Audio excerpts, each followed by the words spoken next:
All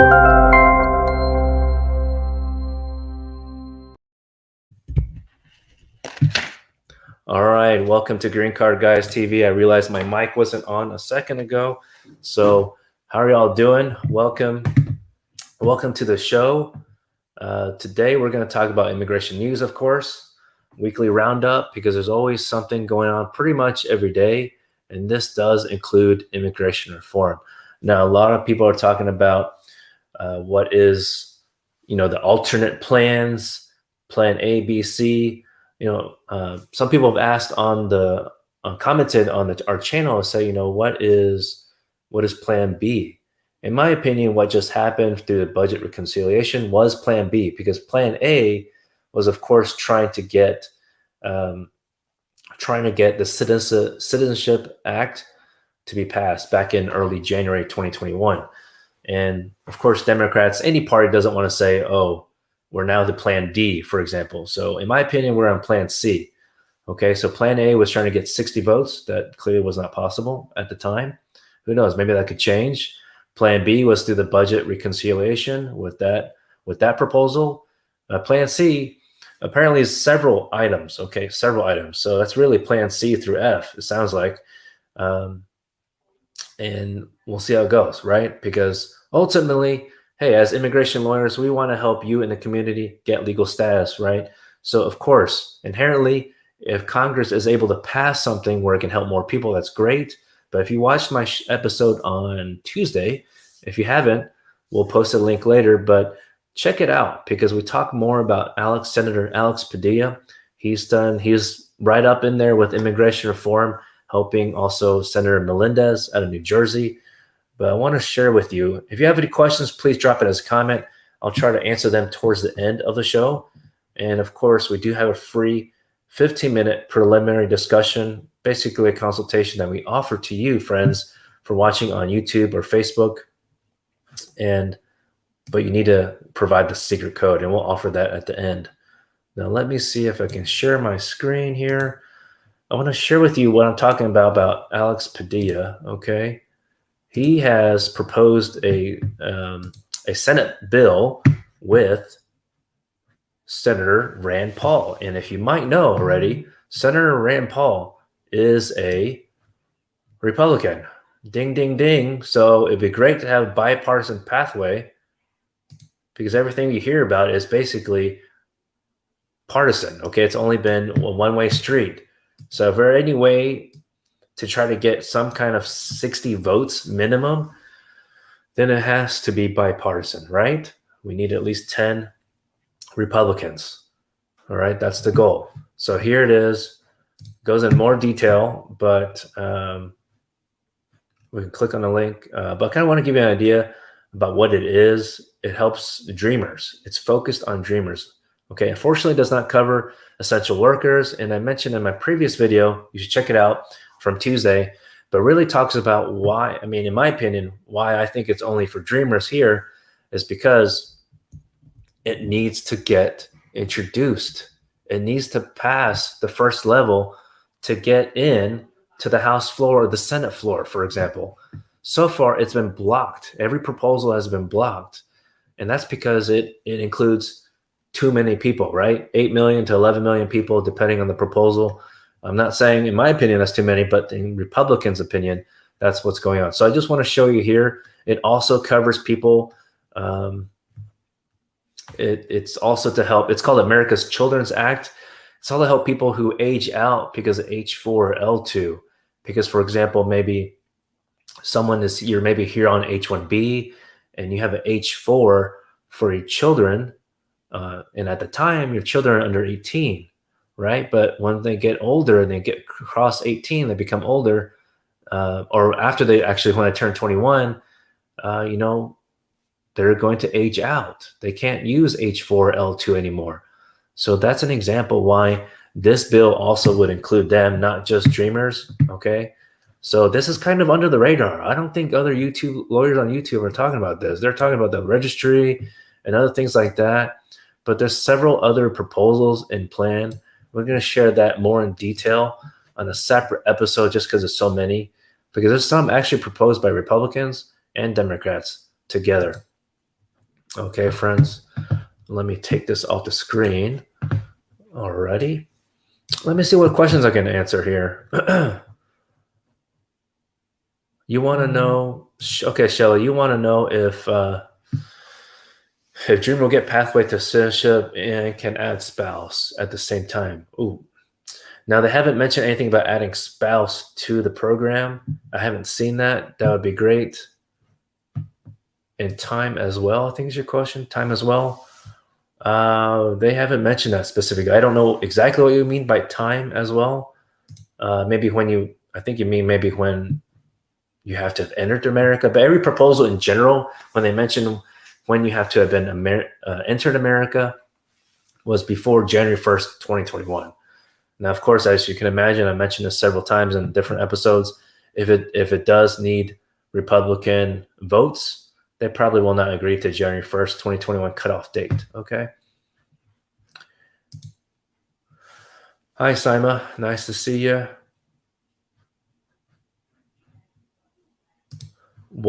Sandy, what is the registry? So registry is basically an old law from President Ronald Reagan days, and saying people back then can obtain residency.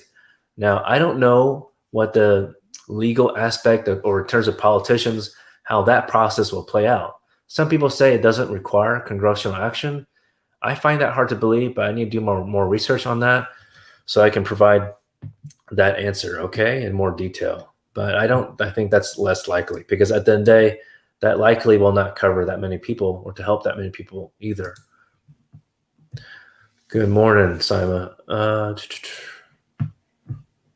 Skull, I know you had a question. I thought my team responded to you the other day.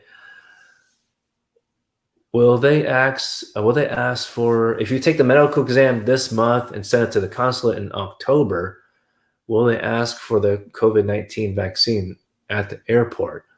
Now, if they ask it at the airport, that's a separate issue, right? That's with TSA, Transportation Security Administration.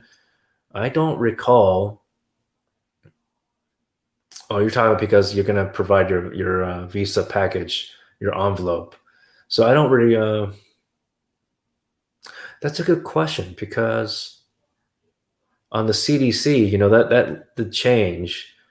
But when I reported this before, at least on my community post, I reported that on the medical exam in terms of USCIS. I think last week you asked a similar question, and I thought you were only talking about USCIS, but you're talking about from abroad. So usually when you take the exam, though, and if you're going to take it, you haven't taken it yet, and you take the exam this month, you likely will have to find a way to get the COVID-19 vaccine separately, because you don't want to assume that the clinic you're going to, even though authorized by the U.S. government, has access to vaccines. So you might want to check on that in advance. But I don't know for sure right now if they're going to ask you, the Custom Border Agent Protection officers are going to ask you for the vaccine. That'd be interesting, because so far in general they're not. But as you know, with the rule changes with the CDC, that'd be interesting if the medical clinics outside America do require it. So please update us, Skull. I don't know. It's really new. I think that just happened like 1 or 2 weeks ago. Okay. Let's see here. Adita, okay. Yeah, no worries. Similar question. Your lawyer and local U.S. support are not sure about taking FD 258, that private agencies for fingerprinting. Really confused. You got to do what you got to do at this point. Your deadline's coming up.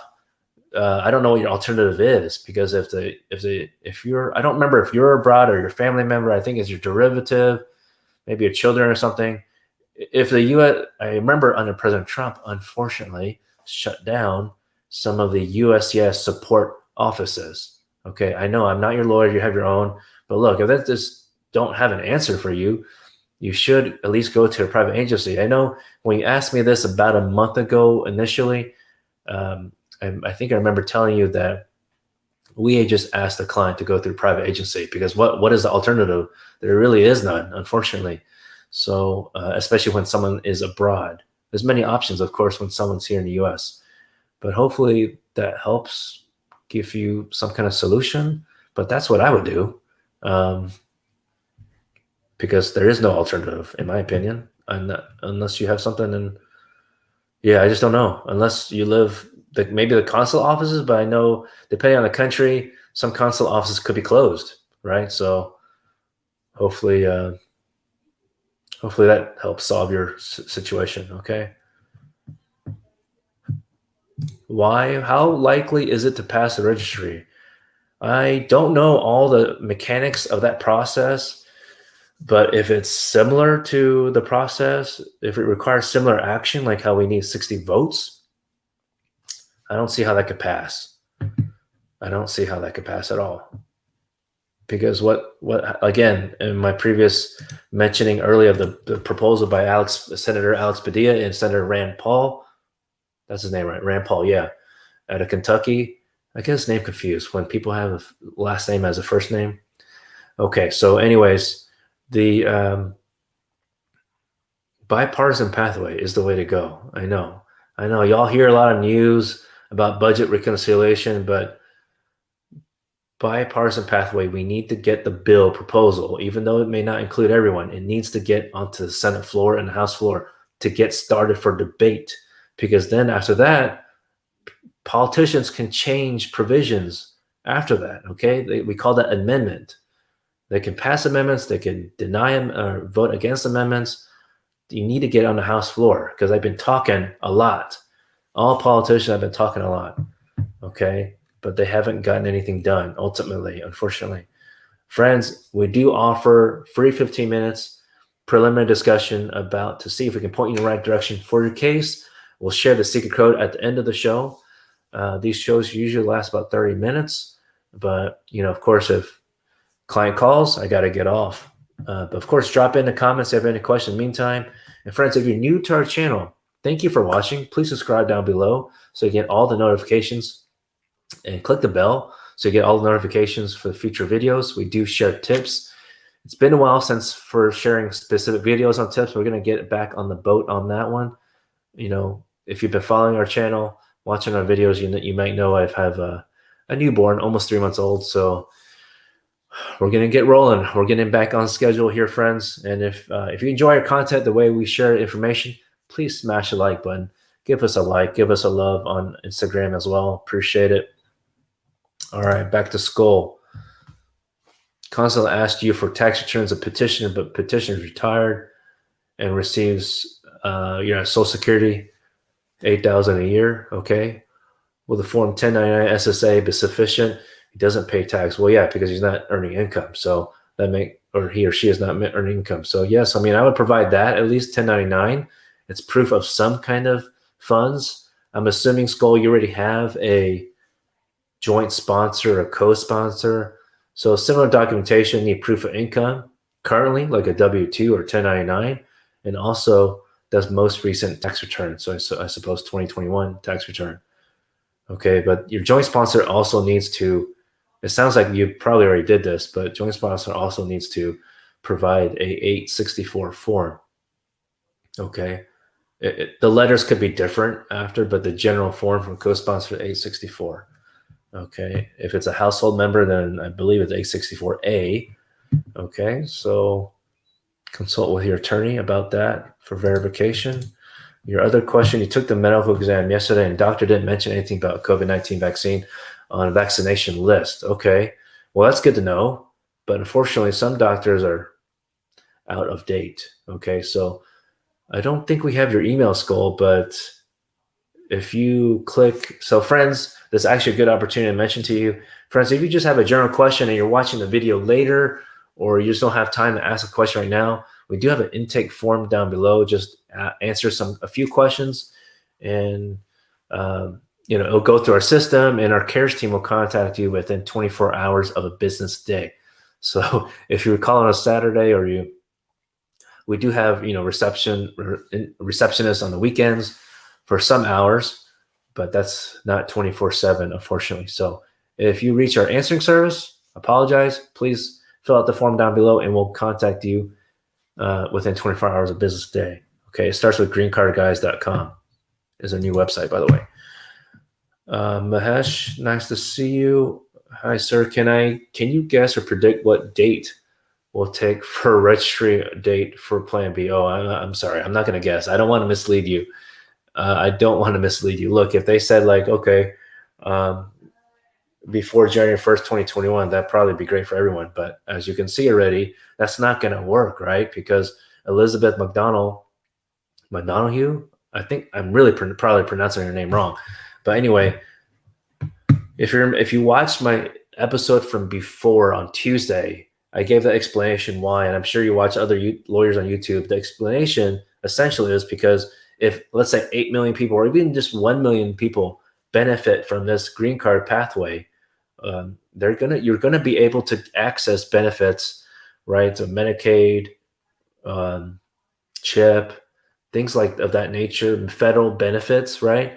Um, of course, it depends on your income, but still. So yes, but parliamentarian could be making an assumption that you could be, under the threshold for a certain income to access those benefits. And so it's a huge assumption by her. From her opinion, I didn't see any notes about her calculation, right? It's an assumption, I believe. I'm sure she did some kind of estimation, calculation, but my point is if I give you a date like registry date, earlier, let's say like January 1st, 2010, I don't think the government knows. How crazy is this? The United States government likely does not know exactly how many people overstayed their visa. Not trying to open doors on arguments here for Republicans or conservative, but most likely, yes, they could travel to check the travel manifest, things like that. But if you know the US government, they're slow on everything, unfortunately. It's very sad. And I mean, even things like, I won't go on a tangent now. I was going to say something about non immigration stuff, but okay. So there's an immigration channel. So we're going to stick to that. There's a lot of problems in the government. They're very slow on a lot of things. Okay. But I really can't predict, because essentially, if I say January 1st, 2010, if I just make a random guess, the government can't, the Senate parliamentarian has to make a guess again. She's going to be guessing how many people, and then that would affect her calculation, right, in terms of the federal benefits. So that's the issue here. That's why I can't guess. No immigration lawyer can guess what the new registry date could change to. Okay. Did your client submit the FD 258 and got a response? They get a receipt without any questions? I haven't got any rejection or any other RFE after that. So so the assumption is that they have accepted it. They haven't rejected it, okay? Because at the end of the day, it's just, even your derivative, your family member, at the end of the day, it's a little ink pad. Put the finger on the ink pad and you place it onto the FD 258.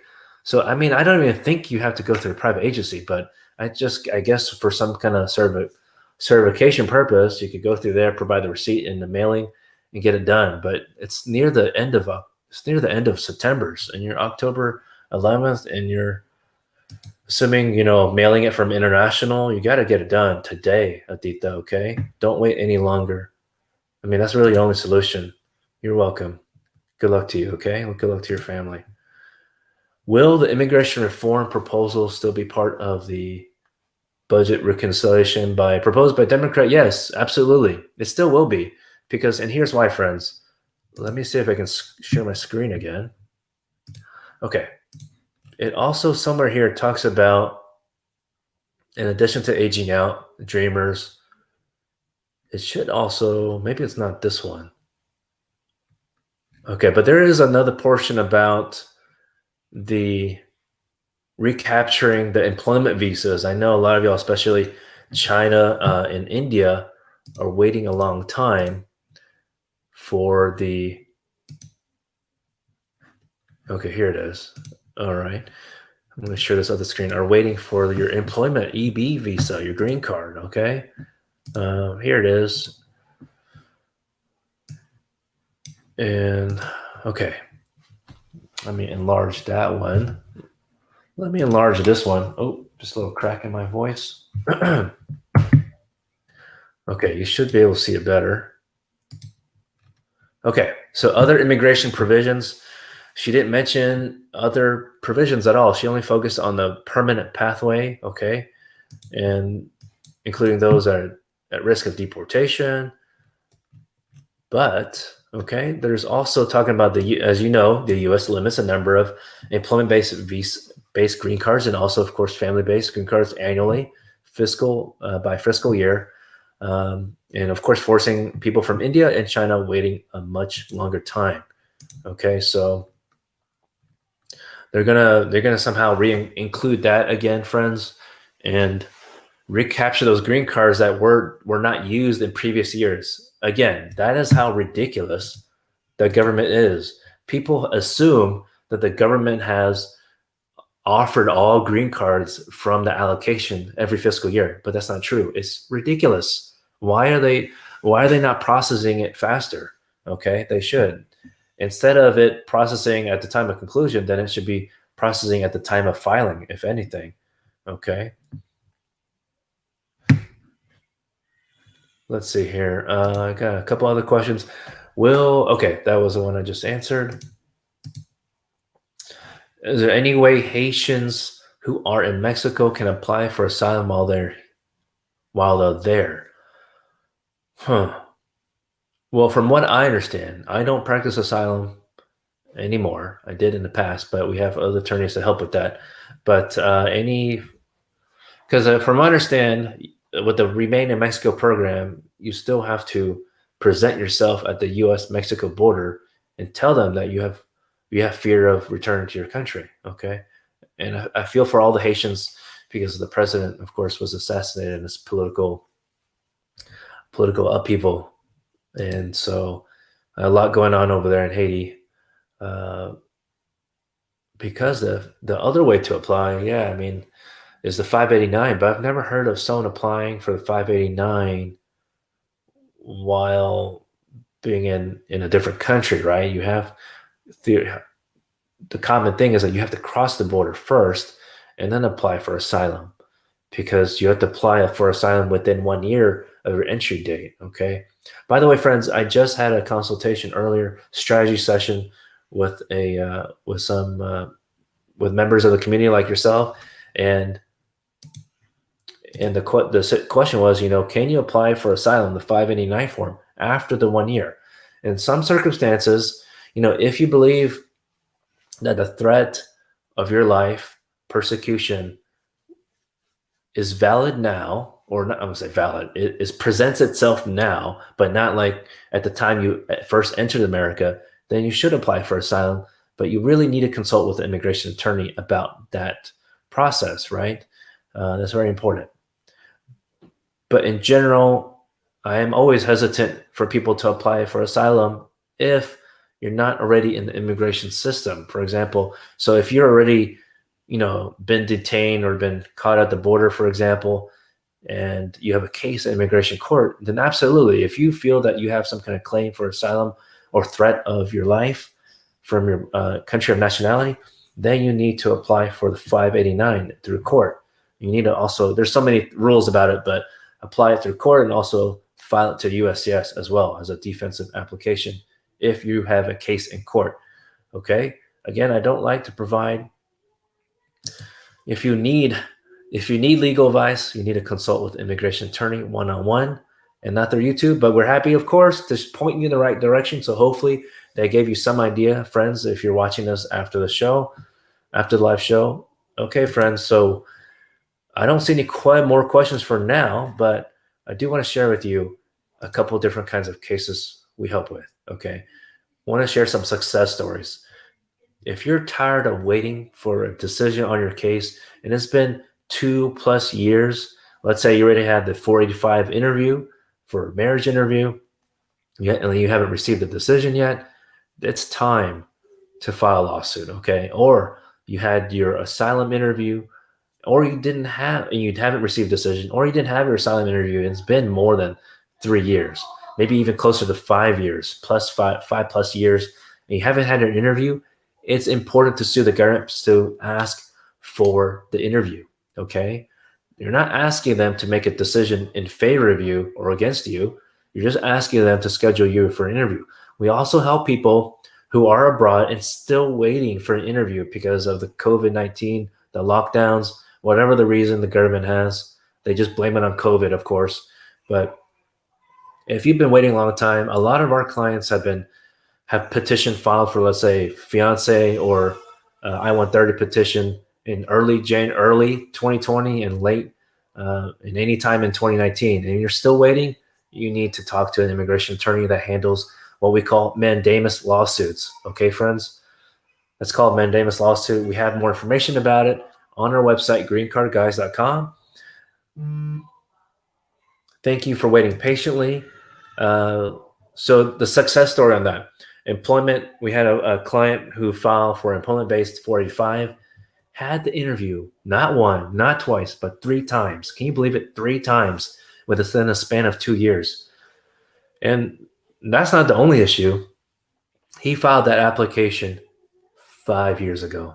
5 years ago. And you know anything about 45? If you have friends that have done this and got a green card, on average, I know this pre-pandemic, it's getting back to normal now in terms of the timing, but on average, 12 months, okay, after filing 45, but not 5 years. That's ridiculous, okay? All right, friends? And guess how long it took for us to get the green card after we filed the lawsuit? 5 months, okay? Just like that, okay? Success story, all right? We can't guarantee results for every client, but I can tell you if you have similar facts like that and everything clears with your security background check, contact us, okay, friends? We're happy to help you, point you in the right direction. We are your immigration problem solver.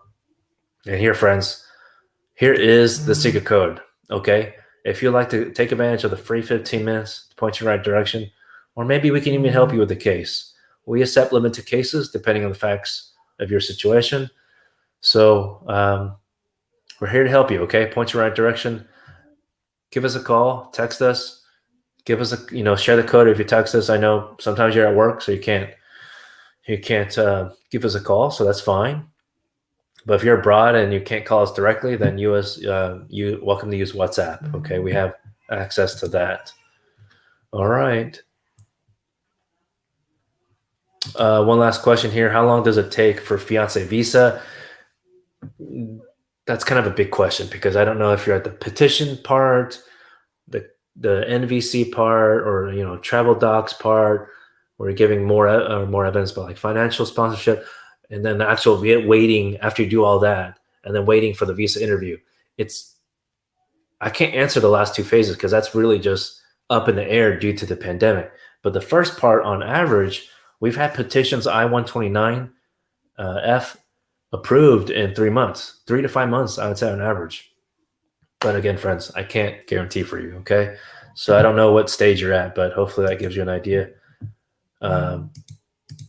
But let us know, okay? We do offer suggestions. People do like to ask us, should I do the marriage route or should I do a fiance visa process? Contact us, okay? We're happy to help you. Everyone's situation is slightly different. So yeah, that basically wraps it up. And thank you so much for tuning in. Subscribe and smash the like button. Have a good day. See you soon.